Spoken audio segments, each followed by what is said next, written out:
Ladies and gentlemen, it is indeed a matter of pride for me to welcome and introduce our today's first guest speaker, Padma Shri and Padma Bhushan, Dr. Anil Prakash Joshi. In fact, when I was given his biodata, it was really difficult for me to shorten it into brief profile. So I would like to, I don't know how much justice I will be able to do. Dr. Anil Prakash Joshi has been dedicated for last 36 years for mobilization of community and to sensitize them on resource-based development. His emphasis has been on inclusive growth of community by economy and ecology both. His concept, local need meets locally, became popular among the mountain and other regions. He established community research group Vigyan Gram to develop innovative technologies with community participation in Uttarakhand. He has been developing model villages in different agroclimatic zones, and about 38 villages have so far been developed in Uttarakhand. Dr. Joshi developed ideal village concept for scheduled caste community through their local skill and resources in 6 states of India, and a total of 32 SC villages have been developed across the country. His one of the initiative has been to upgrade rural artisans for their productive return through tool rooms, and 3 such centers are established in Uttarakhand. He has been able to motivate various shrines such as Vaishno Devi, Badrinath, Kedarnath, Yamnotri, Gangotri, where offerings made from local grains promoting both local crops and economy. The turnover, especially in Vaishno Devi shrine, is about rupees 4.5 millions, bringing employment to hundreds of women. Uttarakhand government has adopted the same and has initiated in 625 temples of the state, bringing new avenue of employment for local women's group. Similarly, value addition in the local fruits, including wild and their local markets, has been one of his major achievements.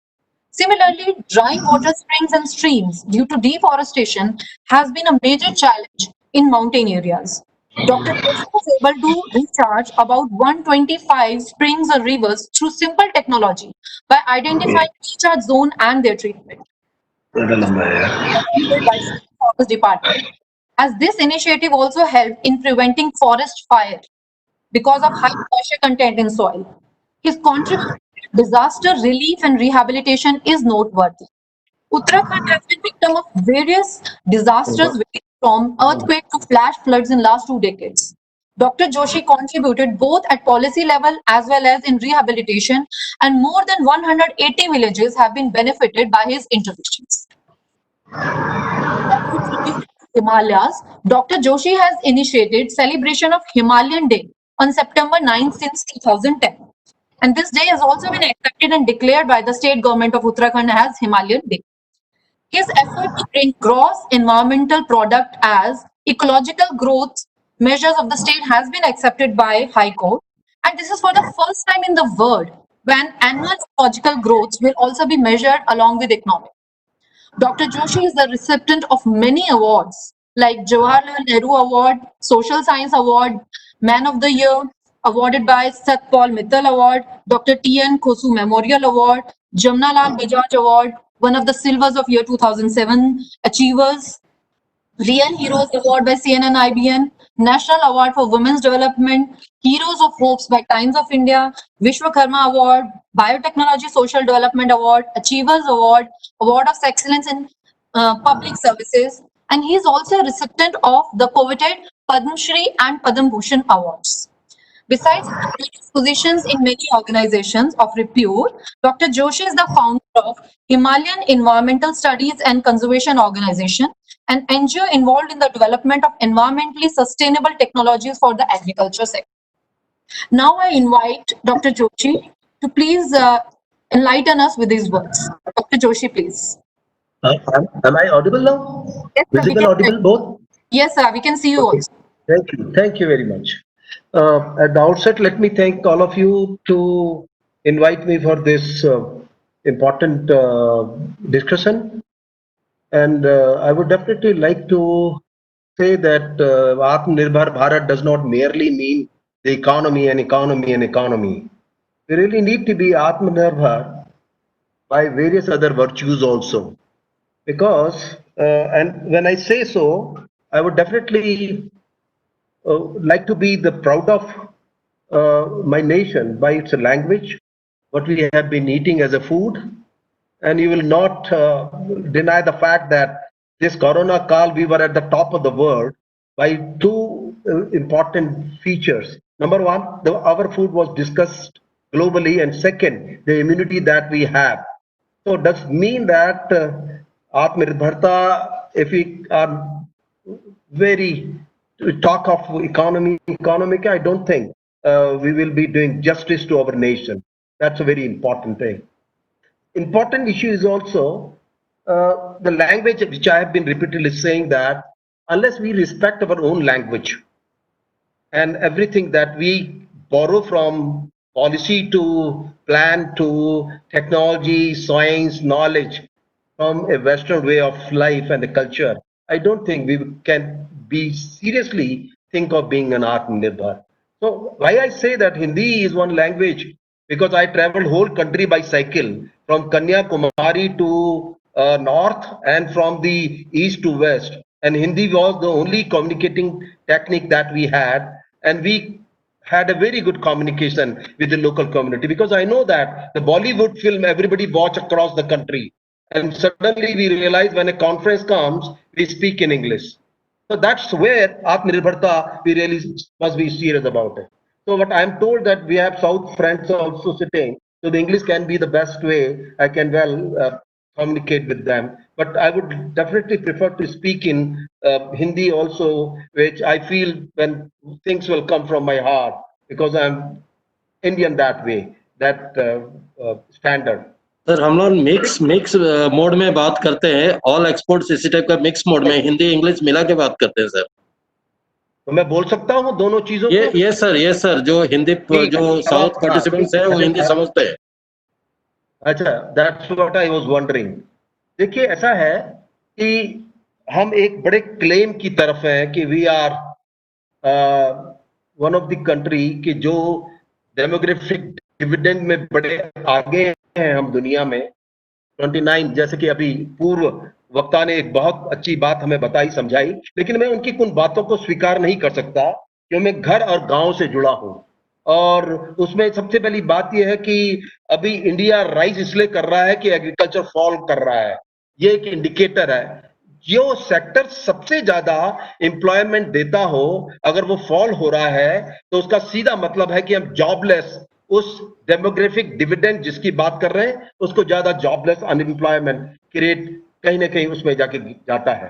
Number दूसरी बड़ी बात कि GDP अगर industrial sector की तरफ ज्यादा जा रही है और एग्रीकल्चर की फॉल हो रही है, तो उसका भी एक स्वीकार्यता हमारे बीच में होनी चाहिए कि अगर अमेरिका की 1% जीडीपी एग्रीकल्चर की है और इंग्लैंड की, जापान की 1-2% के आसपास है, तो एक चीज बड़ा आप और मुझको समझ लेना चाहिए कि दिस कोरोना टाइम जब ये आया था तो हमारी कोई जीडीपी 21 दिन या उसके लगभग आगे तक कोई जीडीपी कोई काम नहीं आई थी, क्योंकि सब घरों में बनते, ना कारें घूमी, ना सड़कें चली।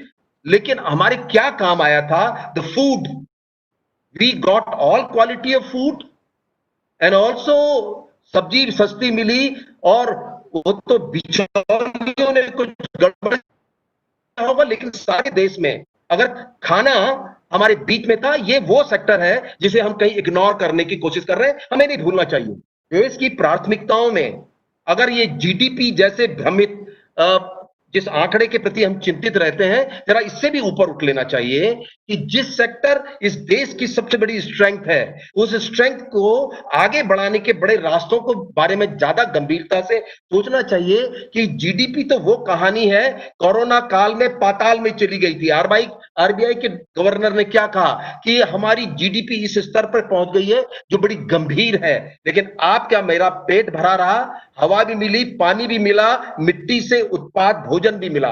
तो इसलिए जरा सा इस बारे में हमको एक नए तरीके से उस डेमोग्राफिक डिविडेंड की जो सबसे बड़ी स्ट्रेंथ है उनको कुछ ये भी सिखाया जाना चाहिए और बताया जाना चाहिए कि इकोनॉमी सब कुछ नहीं होती। अगर होती तो चाइना, अमेरिका, स्पेन, इटली जिस हद तक इस बार पहुंचे और उनकी हेल्थ सिक्योरिटी की जितने भी बड़े बड़े मापदंड तैयार किए थे वो कहां गए? वो सब घुटनों में आ गए। और अमेरिका की जीडीपी हो या दुनिया की कहीं की भी, देखिए GDP can not be a sole. growth measure, which we should not trust a measure which fall and rise. We really need to go for a measure which is very stable and the ecosystem to provide that service. We really need to review our approach. What I was trying to pull all of you towards, देखिए, अगर आज हम we are largest average 29 years का जो हमारा youth है, ये इसका आज एटीट्यूड क्या है, इनकी प्रायोरिटीज क्या है, उसका हमारे पास कोई सच्चा सीधा आंकड़ा नहीं है. हम मोटे मोटे में कहते हैं कि डिवेंसी है, पढ़े लिखों की आप बात करते हैं. हमारे देश में अभी भी एक बहुत बड़ा गैप है. अब देखिए, the way we are making the materialistic, that's one very important issue, or the way we are leading our life, a comfort kind of a life, that's another very important issue. और ये दोनों factor हमको self centric ज्यादा बनाते हैं, और इसलिए कई सवाल ये भी हमारा बीच में खड़ा होता है कि हम अपने यूथ को उनके लिए तैयार कर रहे हैं या देश के लिए तैयार कर रहे हैं. क्योंकि अगर ऐसा है कि हमें कहीं ना कहीं उनको देश के लिए तैयार करना है, तो हमें कुछ बातों की तरफ सोचना होगा. उदाहरण के लिए, you see, currently our education, if you look into, अगर आप उसको you should revisit your agriculture. Take an example of agriculture education. We have largest number of agriculture university in the country. 170 से ज्यादा, and then we have 104 research agriculture research institute devoted to develop farmers and so on. And so is the case of so many agriculture university training the agriculture youth. Now let me have a data with you, if you can arrange. How many of them educated in farming and agriculture gone back to their agriculture field?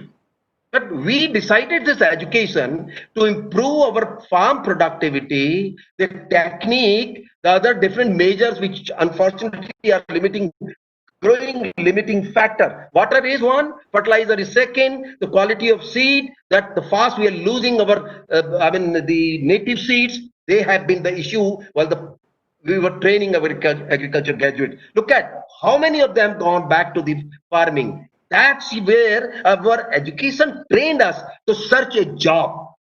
That's the very important issues. As I'm saying that, when I was traveling, when I was traveling from Kanyakumari to North India, we met many farmers. उनका क्या कहना था? उन्होंने कहा, साहब, agriculture universities में हमको जगह नहीं मिलती, मेरे बेटे को जगह नहीं मिलती, वो जाता, वो पढ़ता, तो शायद अपनी खेत में वापस आता. हम किसको ट्रेन कर रहे हैं एग्रीकल्चर एजुकेशन में? कि जो कभी खेतों में वापस नहीं जाएंगे, हम उनको वहीं एक जॉब के लिए ही तैयार करते हैं, और जॉब नहीं मिलता तो जॉबलेस हो जाते हैं, अनएम्प्लॉयमेंट. एंड सो इज, अब देखिए ना, हमारे देश में मास्टर ऑफ सोशल वर्क तैयार किए जाते हैं. What is it for? इस सोसाइटी को अवेयर करना, सोसाइटी के साथ जुड़कर नए डेवलपमेंट स्ट्रैटेजीज के बारे में बात करना. MSW, when they pass out, they try to find out a job in CSR and other places. Now, ultimately, that definitely would like to contribute. They would be contributing towards total ecosystem. But the more important is current inclination of this group of youth that we have in India are searching a job, and that they find the best and the comfortable opportunity that they can find out.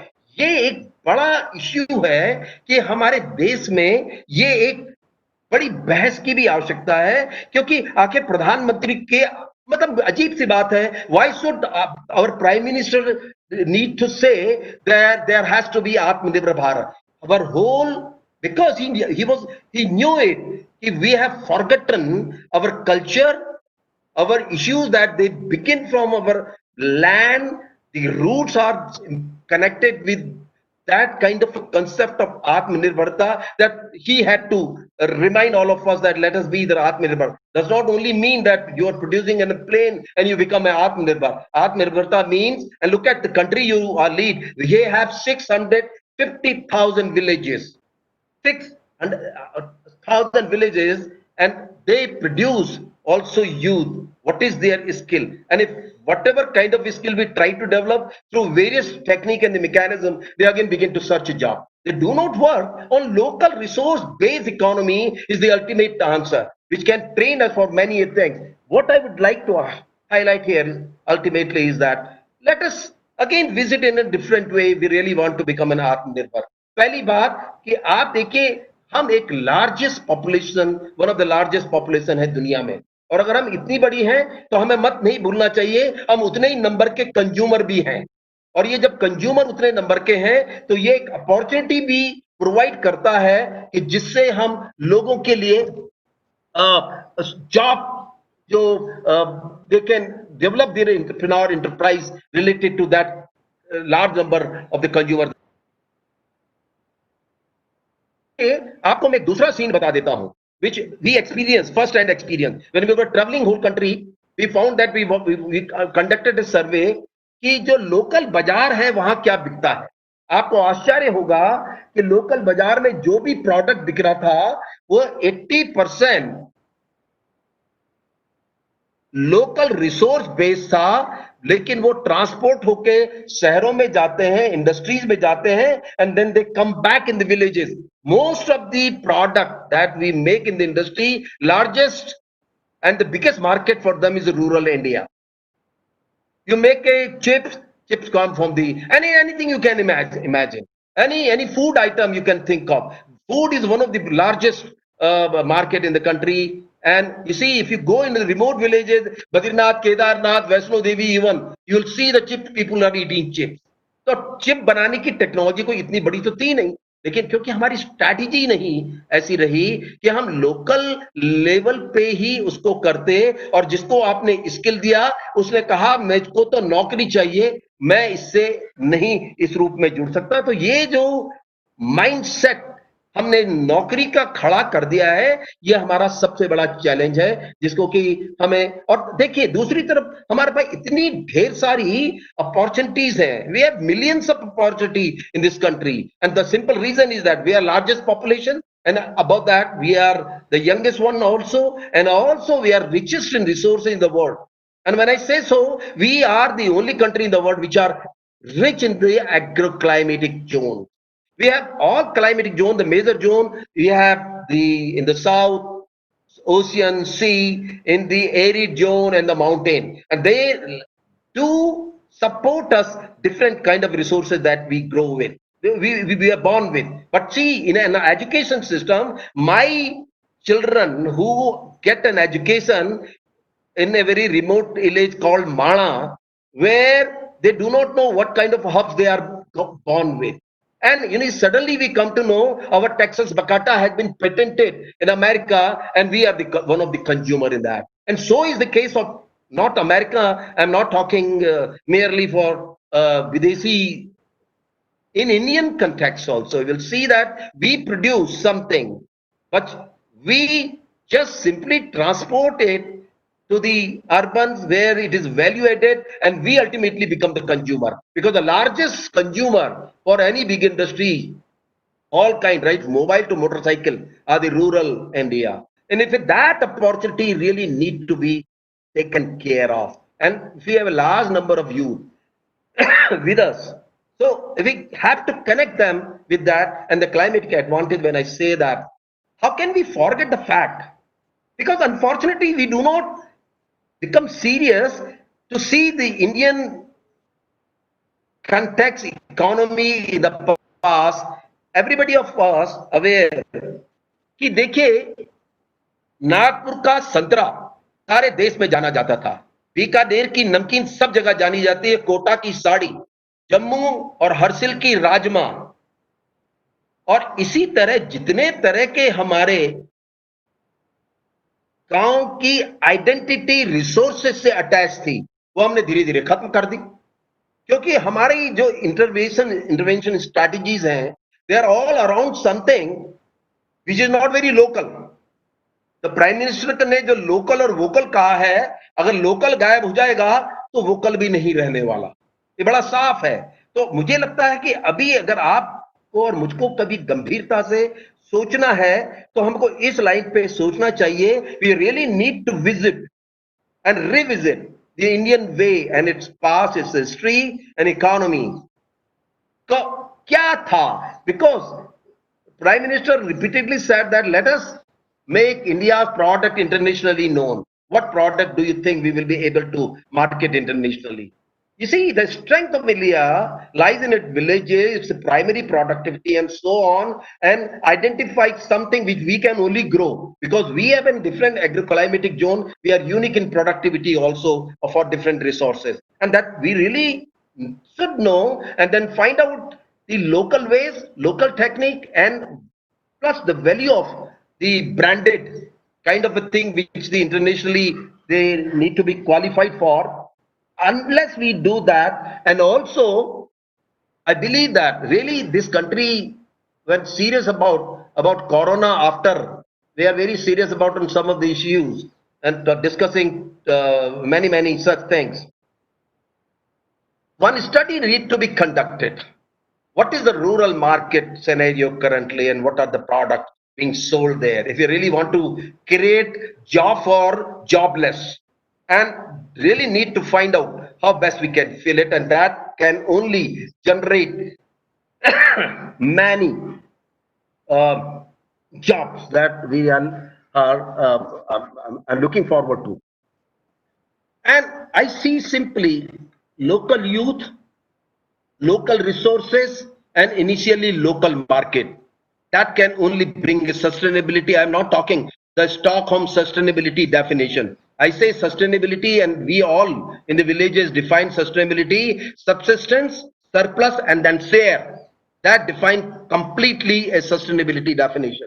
So here, unless local resources, local youth, and all rural marketing kind of a strategy beginning, we should replace some of the product the local market with that product currently are taking the attention. If you can replace them, and we were able to do that in place I am working currently with, and that is going to help decentralization of economy, which is a major issue.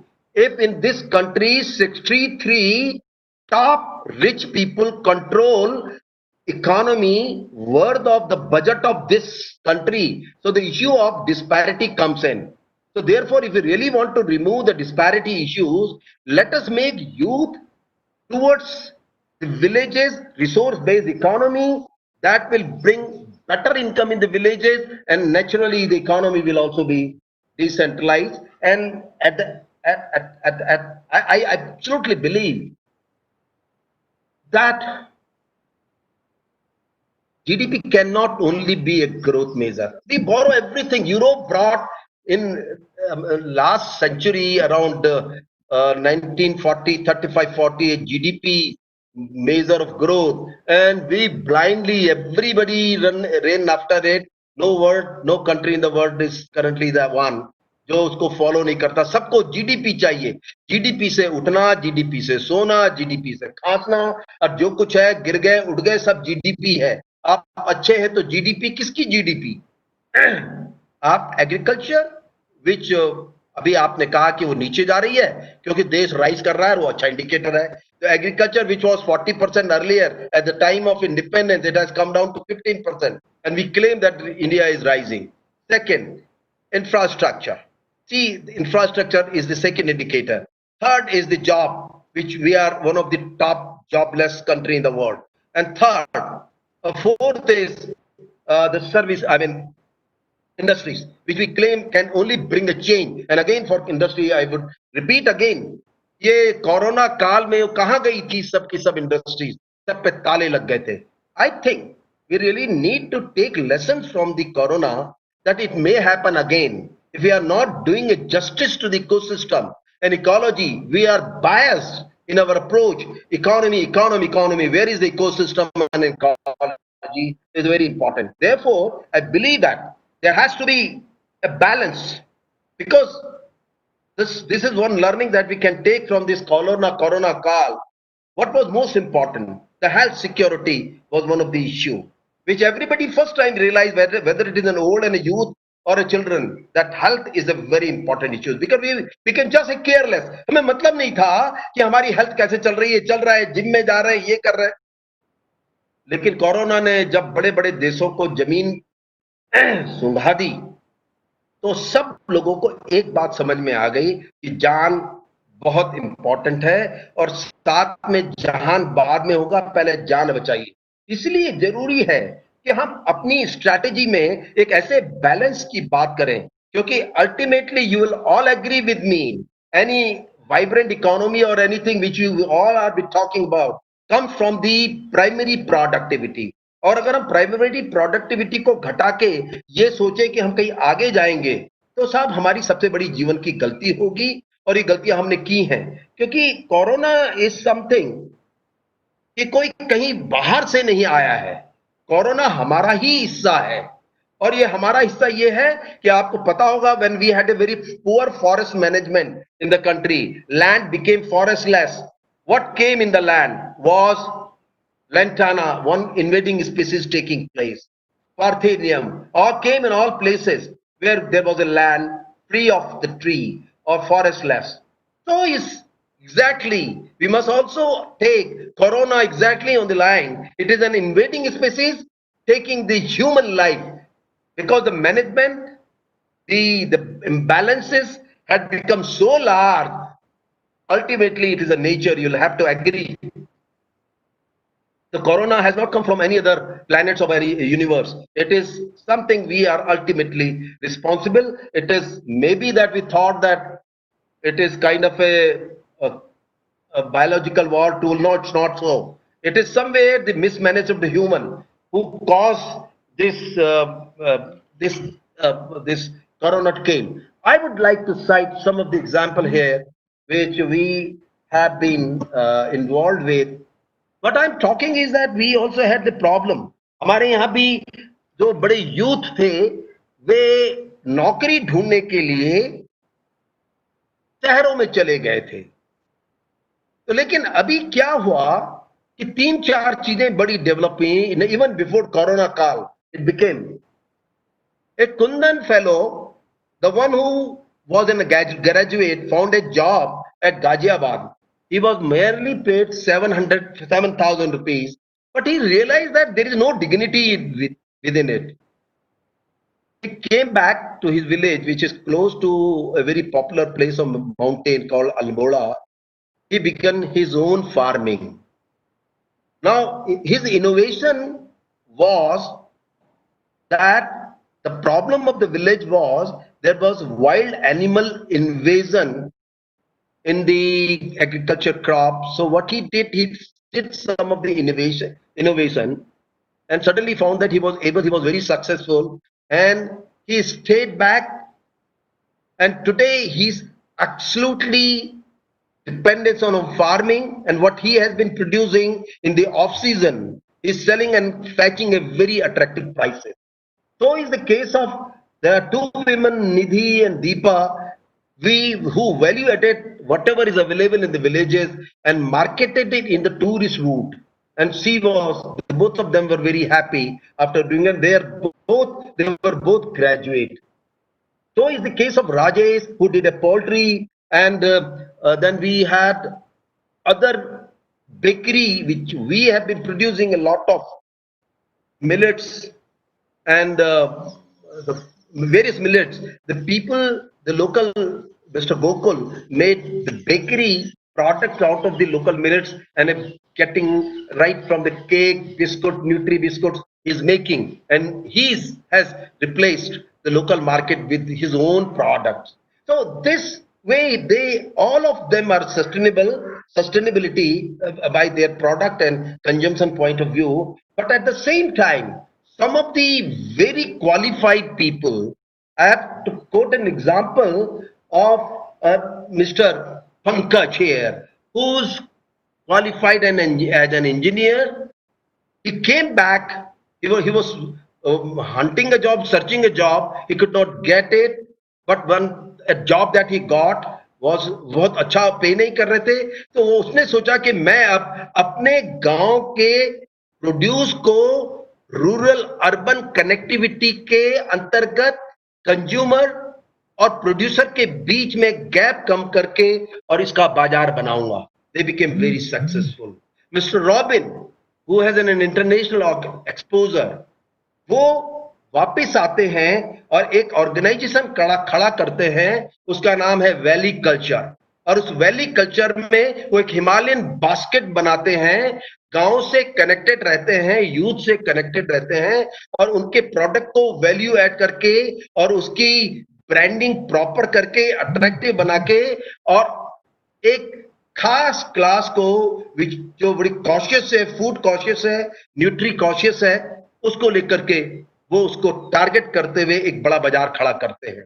और इतना ही नहीं, कई industrialist अब नए सिरे से जो local थे, क्वालिफाइड थे, छोटे छोटे काम बाहर कर रहे थे, दे कमिंग बैक और उनका कहना है कि हम उत्तराखंड और हिमालय के प्रोड्यूस को, और उनका एक नेटवर्क है 140 यूथ के साथ, जिनके साथ मिलकर के वो डिफरेंट प्रोड्यूस को पर काम कर रहे हैं और उसके साथ उनके साथ पूरी मैकेनिज्म में जुड़ रहे हैं। उसके बड़े बाजार के लिए गुजरात, राजस्थान को टारगेट कर रहे हैं और वो इस तरह से खड़े हो रहे हैं।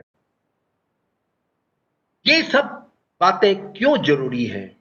मेरा अपना ठोस मानना है और मेरे जैसे बहुत से लोगों का मानना है कि देखिए, अब समय नहीं रहा कि हम तो बड़े रूप में, बड़े तरीके से सबको जोड़कर नहीं सोचना होगा।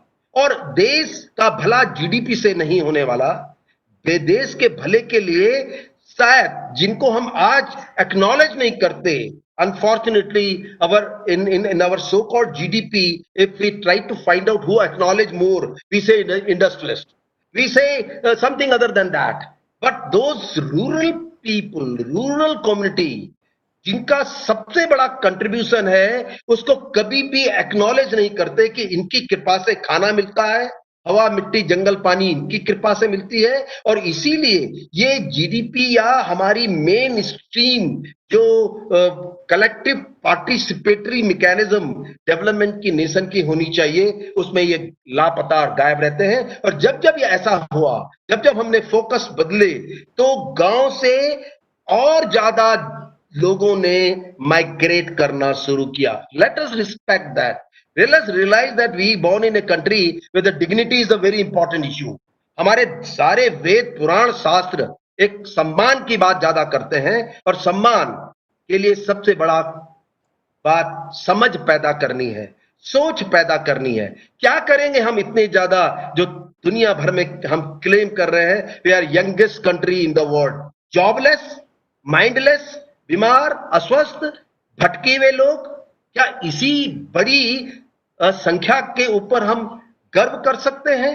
या उस जिसकी तरफ उनके बहुत ज्यादा अटेंशन जाता हो, मटेरियलिज्म की तरफ, अपने कल्चर से दूर डिटैच होके, क्योंकि ये अल्टीमेटली सोशल इश्यूज को भी खड़ा कर रहा है। अब आप देखिए कितने इंटैक्ट है हम अपने घरों से, अपने माँ बापों से, अपने परिवारों से, हमारे संबंध धीरे धीरे टूट, हम एक ऐसे इंडिविजुअल बनते चले जा रहे हैं which is centric, self centric है।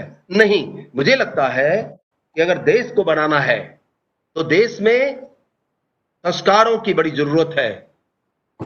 अब अमेरिका के लोगों में मार काट हल्ला कोरोना के दौरान इसलिए ये हुआ कि उनके घरों में खाना नहीं बनता, वो सब रेस्टोरेंट पर डिपेंड करते हैं। घर के खाने के बहुत मतलब होते हैं, जुड़ते हैं, और यही बड़ी बात थी कि इस देश की इम्यूनिटी बड़ी स्ट्रांग थी। हमारा अपना फूड दुनिया में बड़ा चर्चा का विषय बना। तो मुझे लगता है कि सबको जोड़कर जब तक हम एक बड़ी चिंता की तरफ नहीं जाएंगे, और मेरा भी मानना है कि प्रधानमंत्री का और जो बड़ा गंभीरता से सोचने का कारण रहा, लोकल वोकल या आत्मनिर्भरता या हर तरह के पहलू में एक नई चेतना के साथ अपनी ताकतों, अपनी शक्तियों को, अपने संसाधनों को मजबूत करते हुए, मजबूत होते हुए, और उसके साथ जुड़कर अगर हम आगे जाने की बात करेंगे तो हम एक ऐसा लाभ उठाएंगे, हम इस तरह से जुड़ेंगे आने वाले समय में कि ये देश का हर कोना, ये दिल्ली दिल्ली न चमके, बेंगलोर बेंगलोर न चमके, मुंबई मुंबई ही न रहे, बल्कि गांव भी अपनी एक बड़ी पहचान बना पाए। नहीं भूलना चाहिए, आज आपके मेरे पेट, हवा, पानी के सवाल इस देश के गांव से ही पूरे होते हैं।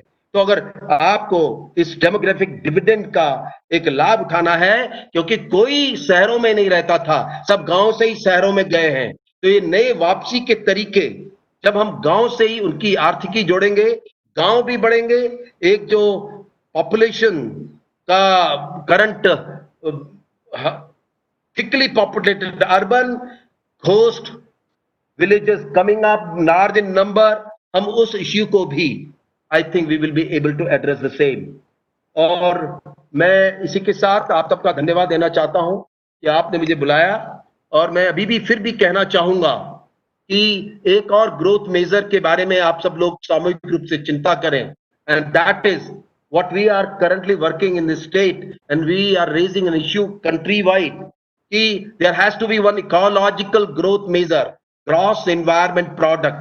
बताए the year we have this GDP, economic growth measure है, बताए कितने जंगल बढ़ाए, क्वालिटी वाइज कितना पानी हार्वेस्ट किया हमने, रेन वाटर जो तुरंत समुद्र में चला जाता है, कितनी क्वालिटी ऑफ एयर हमने इंप्रूव की, कितनी सॉयल इनरिच की organically.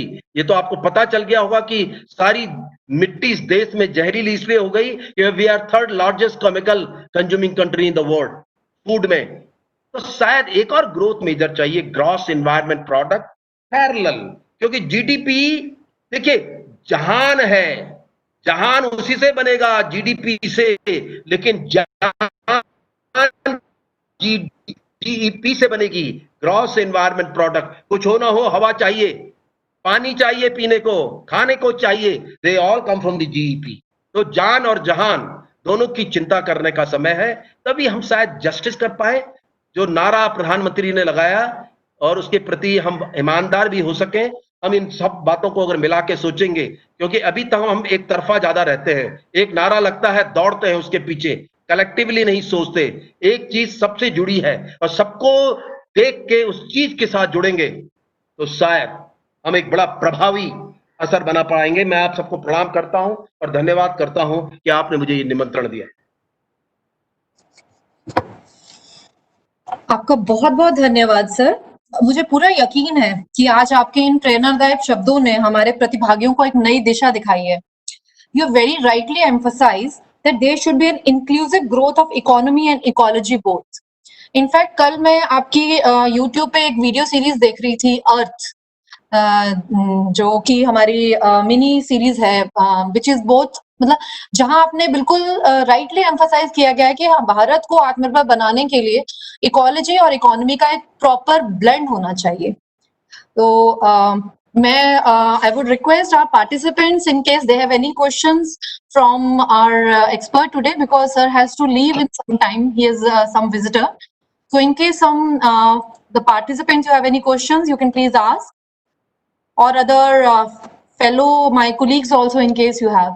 So there is one question, in fact, yeah, from Mr. Praveen Singh. वो पूछ रहे हैं, sir, what do you think a middle class would do who doesn't have any family, land, job, lives in city, and his father also has a hand-to-mouth job? Please tell me, sir, what should he do to prosper and to make his country Atmanirbhar? It's asked by Mr. Praveen Singh. देखिए, सबसे बड़ा अगर मैं अपनी दृष्टि में देखता हूं तो सबसे बड़े जो कंट्रीब्यूशन है देश में इसी क्लास के ज्यादा है, जिनके पास कुछ नहीं था और इन्होंने सबकी सहायता की। जो जिसको इनको खींच सकता था जिसी कोने में वो ले गया। लेकिन अभी जिस तरह से अभी माइग्रेशन हुआ, ये लोग कौन थे? इनमें से कुछ लोग ऐसे भी थे जिनकी खेती बाड़ी गांव में थी, लेकिन उनको कई अन्य तरह के लालच शहरों में ले गए। लेकिन आज जब नई तरह में ये मिडिल क्लास फैमिली के लिए ही एक नई योजना के तहत बात की गई है कि वे एक नॉन सिक्योर्ड लोन ले सकते हैं, और जो गांव के और शहरों के कंज्यूमर के बीच में कनेक्ट बनने का इनके पास एक बहुत बड़ा रास्ता है जिसको कि ये कर सकते हैं। और मैं मानता हूं, मैं ये ठोस मानता हूं कि अगर आप पूरे स्ट्रक्चर को देखें अपना इकोनॉमी का, प्रोड्यूसर और कंज्यूमर के बीच में इस वर्ग का बहुत बड़ा योगदान रहा है। और इन्होंने जो बात की है, मैं समझता हूं कि इस बात पर एक बड़ी बहस भी होनी चाहिए, जो इनके पूर्व अनुभव रहे, जो इनके जुड़ाव रहे, और आज नई परिस्थितियों में इनके कौन से नए जुड़ाव हो सकते हैं, इस पर भी एक बड़ी बहस और बात की आवश्यकता है। इनका बहुत बड़ा योगदान रहा है हमारे इतिहास में। Thank you, sir. Any other questions from the participants or my colleagues? In fact कल सर हमारे ना पार्टिसिपेंट्स में से एक कोई ये सवाल पूछ रहे थे कि हम लोग जो कि रिमोटली हम लोग जहाँ पे ज्यादा इंटरनेट कनेक्शन भी नहीं है, हम लोग कैसे जुड़ सकते हैं भारत आत्मनिर्भर भारत अभियान में। आई थिंक आपके आज के सेशन ने उसका उत्तर ऑलरेडी दे दिया है। और आज मैं फाइनेंशियल एक्सप्रेस इंडिया का एक आर्टिकल देख रही थी मॉर्निंग में, तो उसमें भी बहुत क्लियरली ये लिखा गया था कि मोदी जी का जो ये विजन है या उनका जो ये सपना है भारत को आत्मनिर्भर बनाने का, उसमें हमारे जैसे जो यंग जनरेशन है, ना सिर्फ टेक्नोलॉजी वाइज, हम लोग इस मिट्टी के साथ जुड़ सकते हैं। जैसे पाम ऑयल कल्टीवेशन की बात हो रही थी कि इंडिया में जो इंपोर्ट होता है ऑयल का वो बहुत ज्यादा है, और हमारे पास बहुत स्कोप है इस चीज का कि अगर हम पाम ऑयल की कल्टीवेशन करें तो हम कहीं ना कहीं भारत को आत्मनिर्भर बना सकते हैं। तो मैं पूछना चाहूंगी कि अगर कोई और सवाल है हमारे पार्टिसिपेंट्स का या हमारे कुलीग्स का। Ritula ma'am, there are few questions in the chat box. There are few questions in the chat box. Okay sir, हमारे प्रोफेसर हैं प्रमोद कुमार सिंगला जी, उन्होंने पूछा है, do we ignore GDP? Are we okay with the present state of affairs of economy? Do we have a The correct demographic dividend? काफी सारे questions है sir. अबे मैं पहले तो इसी का जवाब दे दूं। जी देखिए, मैंने फिर कहा कि आप किसी को इग्नोर ना करें, लेकिन आप उस चीज को भी ओवरलुक ना करें जिसकी आज सबसे बड़ी आवश्यकता है। ना GDP came when the industrial revolution was set in Europe, or industrial revolution was very important that point of time, क्योंकि economy was very important parameters of growth. So that growth measure came after that industrial revolution only. Now ecosystem is in threat. कहां गई नदियां, कहां गए जंगल, हवा के क्या हालात हैं? अगर आज ये थ्रेट है तो एक और ग्रोथ मेजर की बात करिए, बैलेंस स्ट्राइक करिए। Never neglect GDP, but you see you should also create a measure, growth measure which tell you and cater your ecosystem needs also. So remember, the GDP, the stable economy, is not formed merely by industries and so on, because that stability you have seen this corona call, it was totally fallen. But at the same time, the stable economy come from the ecosystem, stable forests, river, water, and they're the life supporting, not only livelihood supporting also. So there has to be something parallel to GDP. I do not say it has to be ignored. Sir, वो एक और सवाल उनका ये है कि are we okay with the present state of affairs of economy? No, I absolutely disagree, because there is a disparity. Larger, as I quoted an example, whole world 2103 person hold wealth equivalent to 4.6 billion people. In India only 63 people hold wealth above the budget of this country. Now look at, should we be happy with 63 people, or we should also see that everybody remain happy? So economy structure currently need to be decentralized. इसको सोचना चाहिए कि हम गांव-गांव से भी एक तरफ ये हालत हो, दूसरी तरफ ये हालत हो, तो शायद एक चाहिए कि हम उस डिस्पैरिटी को खत्म करें। सर, प्रोफेसर सिंगला एक और सवाल पूछ रहे हैं कि do we have a demographic dividend और population burden? Well, it is most important. You see, China is one also thickly populated, but that opportunity they use as a workforce and did wonder, as we can say. But we never wanted to do a wonder which came down this time only. But we have to revisit our population, workforce, so to make them productive and for themselves also and the country as a whole. Sir, एक सवाल mister Nitin Kumar का है। He is saying inspirational thought from Mr. Joshi. I have one query, that if GDP should not be the only focus, then why government gives GDP so much of value? And he's Because also all of us have never raised a voice Collectively today, you see, if we are passing through a stage, currently most of the rivers are dried up, forests gone, quality of air that in urban areas we are top in the world. Despite all things such happening, we collectively never raise a voice. That parallel to it, there has to be a mechanism to let us know where we stand ecologically in the given year. So that will give a letter. We will have to raise a voice. See, it cannot be by Anil Joshi or by a skill institute of yours. It has to be collectively come from, because everybody, every one of us breathe, need food and drink water. So it is a common responsibility. Mr. Nitin Kumar ये भी बोल रहे हैं कि I request you to comment on the whole focus of Atmanirbhar is given in terms of GDP.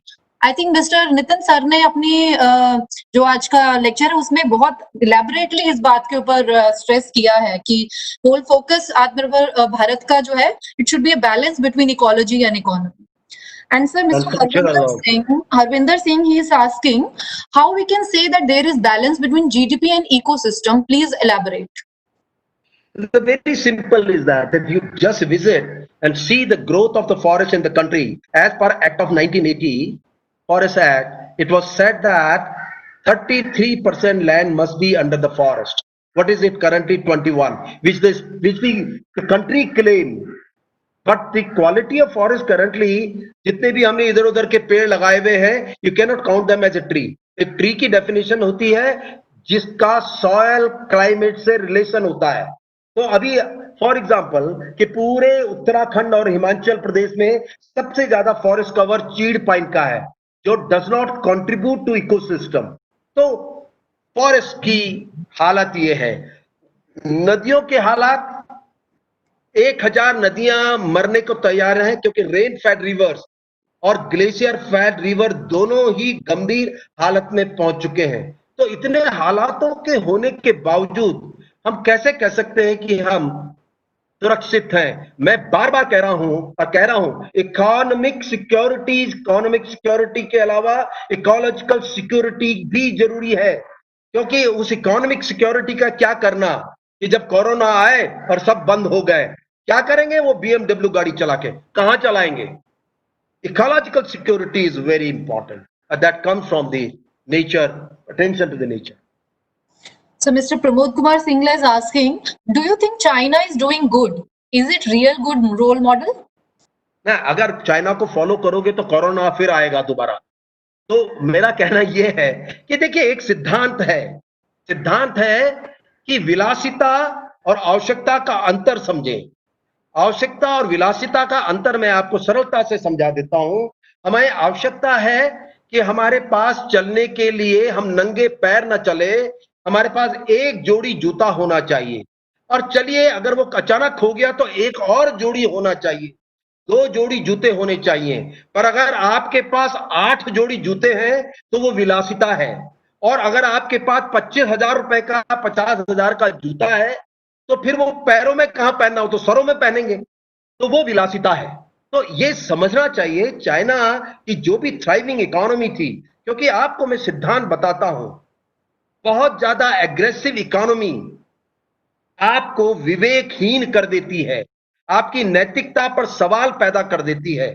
और आप जिस देश के रहने वाले हैं वहां पे लक्ष्मण रेखा ही नहीं खींची हुई है, और भी कई रेखाएं हैं कि हमारी विलासिताओं, हमारी आवश्यकताएं कैसी होनी चाहिए. क्योंकि हमें समझ लेना चाहिए, जान और जहान उतना ही चाहिए जिससे जान बचे. और अगर ऐसा जहान बन जाए जिससे कोरोना आए तो सोच लीजिए हमारे बीच में. मैं समझता हूं कि चाइना ने जिस तरह भी बहुत एग्रेसिव इकोनॉमी का बड़ा उदाहरण दिया, लेकिन अब देखिए लार्जेस्ट कार्बन एमिशंस चाइना से ही है दुनिया में. और जिस तरह से अब वहां पे भी कई तरह की, मैं कई बार चाइना जा चुका हूं, वहां पे भी कई लोकल इश्यूज हैं जो आएंगे. हमें जो बाहर दिखता है वही, मतलब जो खोल है उसको देख के लिफाफे को देखकर मजनून नहीं झांक सकते वाली कहानी उनके साथ भी है. लेकिन मेरा मानना है हमको दूसरों को क्यों झांकें. आत्मनिर्भर भारत तो इस देश का अपना विषय है जो ये हमेशा से जीता रहा. इसके दर्शन करिए ना, इसको दोबारा देखिए ना. सारे सवालों के उत्तर इन्हीं में हैं और इन्हीं को खोजिए, इनमें सब कुछ आपको मिलेगा. प्रमोद सिंघा जी बोल रहे हैं sir, in my previous question on population burden you refer to China. I think उस वजह से उन्होंने आपसे ये सवाल पूछा था। जी अच्छा, नहीं एक नहीं, और मैं इसलिए कह रहा, जी, एक और मैं ये हमारा, कह रहा, जी जी हाँ, बोलिए। नहीं नहीं सर, आप बोलिए सर, कोई बात। नहीं नहीं ठीक है, मैंने उनको कह दिया कि आप अपने पॉपुलेशन को इस तरह से बांधिए, उपयोग में लाइए कि अगर आप इस देश का जितना ज्योग्राफिकल एरिया है और कितनी बैरन लैंड है, और जो दुनिया भर में हम अकेले दुनिया के बड़े हिस्से को भोजन करा सकते हैं। मेरा ठोस मानना है कि इंडस्ट्री तो जो कुछ होती रहेंगी, लेकिन अगर हम भारत और दुनिया में आने वाले समय में agriculture is going to be the most important sector, उसके चाहे वैल्यू एडेड इश्यूज हो उससे जुड़े हुए, इंडस्ट्री सेकेंडरी इंडस्ट्रीज जुड़ी हो, सेकेंडरी प्रोडक्शन जुड़ा हो, लेकिन this is most important that we can do अगर हम ऑर्गेनाइज होके आगे बढ़े तो। हमारे एक और प्रतिभागी है सर, शिवाजी गणपत करार। वो पूछ रहे हैं कि very inspirational lecture in relation to ecosystem and environment, what is the role of our education system in maintaining this? That's very unfortunate, as I said कि अब हमने अपना एजुकेशन सिस्टम भी तो बोरो कर रखा है, जो उसमें हमारा कल्चरल इंटैक्ट होता। हमें अगर ये देखिए, आप खुद देख लीजिए कि बचपन में मैं जब पढ़ता था तो मुझे खेती बाड़ी भी पढ़ाई जाती थी, आज वो गायब है। हम ABCD पढ़ने से मना नहीं करते, क ख ग हिस्सा होना चाहिए।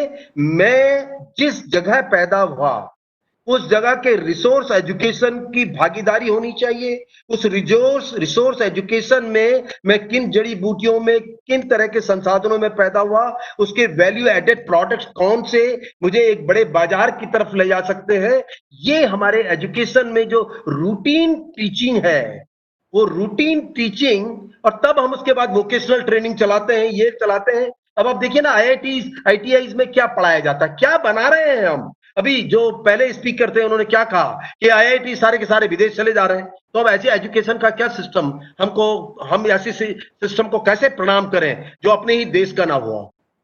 तो पहले हमारी शिक्षा नीति का बड़ा हिस्सा ये मानकर होना चाहिए कि हम इस पूरे देश को शिक्षा देनी है, और इस देश में 6.5 लाख गांव हैं, वो भी हमारी शिक्षा में, उनको भी ABCD क ख ग पढ़ाने के अलावा उनकी हिस्सा रिसोर्स एजुकेशन होना चाहिए कि वो कहां पैदा हुए। मैं एग्जांपल देता हूं, उत्तराखंड, हिमालय और पूरा हिमाचल प्रदेश, हर साल जिस समय यहां टूरिज्म पीरियड होता है, 50 करोड़ रुपए से ज्यादा की पानी की बोतलें हम खरीदते हैं बाहर से, और हम ही वो हैं जिनके पास गंगा, यमुना, कोसी, तमाम तरह की हमारी नदियां, लेकिन पानी का व्यापार कोई और करता है।